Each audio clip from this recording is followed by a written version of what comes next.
आप देख रहे हैं भूतिया विला।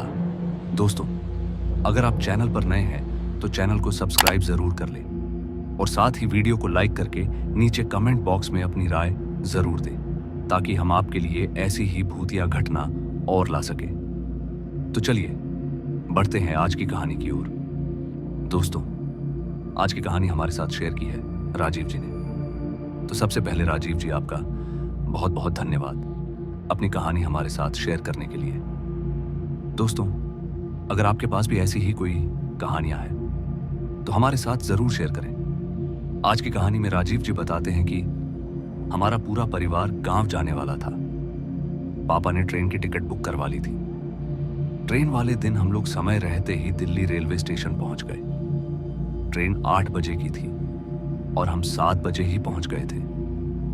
अभी स्टेशन पर भीड़ काफी ज्यादा थी, जो मेरे लिए थोड़ी परेशानी की बात थी, क्योंकि मुझे ज्यादा भीड़ होने की वजह से बेचैनी होने लगती है।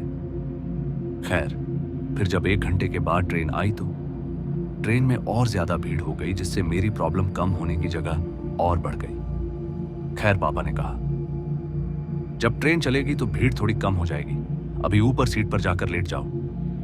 फिर मैं पापा के कहने पर ऊपर की सीट पर जाकर लेट गया और तभी ट्रेन चल पड़ी और तकरीबन 10 बजे के आसपास जाकर ट्रेन में थोड़ी शांति हुई और फिर हम सब ने रात का खाना खाया और सो गए।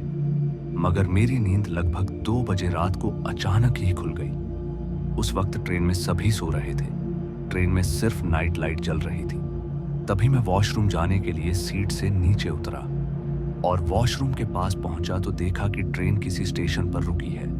तभी मैं ट्रेन से नीचे उतरा, मगर स्टेशन पर काफी अंधेरा था और सभी लोग चल फिर रहे थे। बाहर हवा अच्छी चल रही थी तो मैं वहीं स्टेशन पर टहलने लगा। इसी बीच मेरी नजर एक लड़की पर पड़ी जो मुझे ही घूरे जा रही थी। पहले तो मैंने उसे इग्नोर कर दिया, मगर फिर वो मेरे पीछे पीछे आने लगी। मुझे लगा कि शायद वो मेरे से दोस्ती करना चाहती है, मगर मेरी हिम्मत नहीं हो रही थी कि मैं उसे रोक सकूं। फिर वही मुझे आवाज देती हुई बोली, सुनो जरा। यह सुनकर मैं तुरंत ही रुका और उसकी ओर देखते हुए बोला, जी आप इसी ट्रेन से जा रही हैं क्या?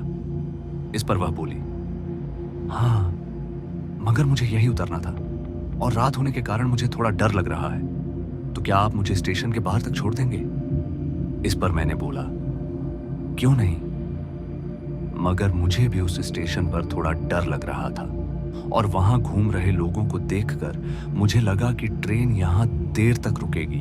इतने में मैं इस लड़की को स्टेशन के बाहर छोड़कर वापस चला आऊंगा और क्या पता मेरी दोस्ती भी हो जाए इसी बहाने।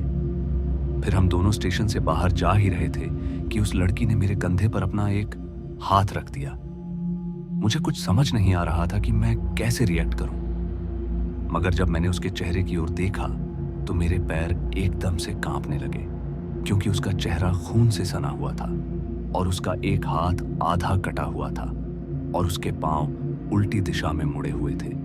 उस वक्त मेरे मुंह से एक बार ही जोर की चीख निकली और फिर मेरी आवाज एकदम से बैठ गई, क्योंकि तभी उस लड़की ने मेरी गर्दन में अपने लंबे लंबे नुकीले नाखून घुसा दिए थे।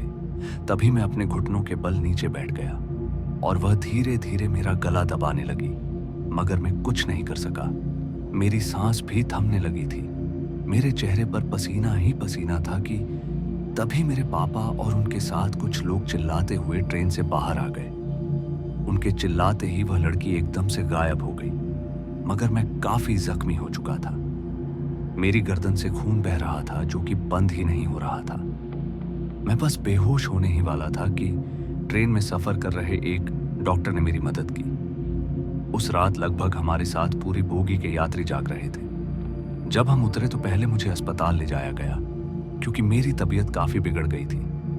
अस्पताल में मुझे लगभग 1 हफ्ता रहना पड़ा। खैर, मैं तो बच गया, मगर इस हादसे से ने मेरे दिल में अपना डर बैठा लिया है। तो दोस्तों, आज की इस कहानी में बस इतना ही, और मैं आपका दोस्त जल्द मिलूंगा एक ऐसी ही और डरावनी कहानी के साथ। धन्यवाद।